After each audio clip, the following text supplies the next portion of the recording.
আসসালামু আলাইকুম। আজকে আমরা যে বিষয়টা সম্পর্কে জানবো সেটা হচ্ছে ডিএপি চেকার। ডিএপি চেকারের মাধ্যমে একটা ওয়েবসাইটের ডোমেন অথরিটি এবং পেজ অথরিটি কি করে আমরা দেখবো এবং ক্লায়েন্টকে জানাবো সেটা দেখবো।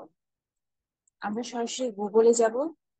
গুগলে যাওয়ার পরে আমরা ক্রোম ব্রাউজারে যে ব্রাউজারে আপনারা ঢুকতে চান সেটা দিয়ে ঢুকবেন।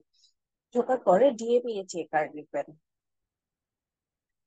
ডিএপি চেকার লিখে সার্চ দিলে এরকম ইন্টারপেজ চলে আসবে। এখানে আমরা ক্লিক করব। ক্লিক করার পর আমরা যে ওয়েবসাইটটা ডিপি চেক করব সেই ওয়েবসাইটের ইউআরএলটা এখানে কপি করে পেস্ট করে দেব। তো আমি এই ওয়েবসাইটটা নিচ্ছি।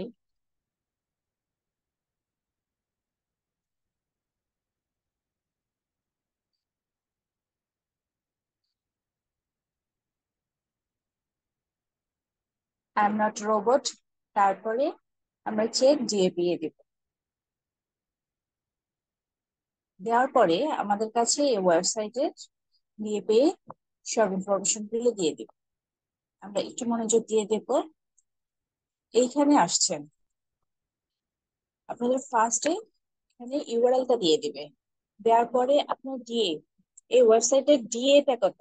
ডিএ অর্থ ডোমেন অথরিটি, পিএ অর্থ পেজ অথরিটি, টিবি অর্থ টোটাল ব্যাকলিংস, কিউবি অর্থ কোয়ালিটি ব্যাকলিংস,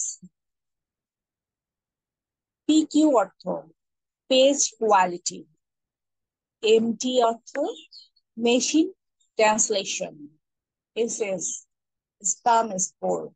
এটা অবশ্যই খেয়াল রাখবেন, 1%-এর বেশি না থাকাটাই ভালো, 1% থাকাটাই বেটার।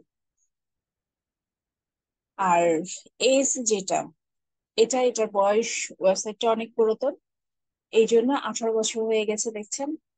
আর যখন একটা ওয়েবসাইটের বয়স হয়ে যায় তখন অটোমেটিকলি ডিএপি এগুলো অনেক ভালো আসে। আচ্ছা, ওএস অর্থ অপারেটিং সিস্টেম। তাহলে আশা করছি আজকে ডিএপিএ কিভাবে আমরা চেক করবো একটা ওয়েবসাইটে সেটা শিখলাম। আজ এ পর্যন্তই। ভালো থাকবেন। Subscribe now.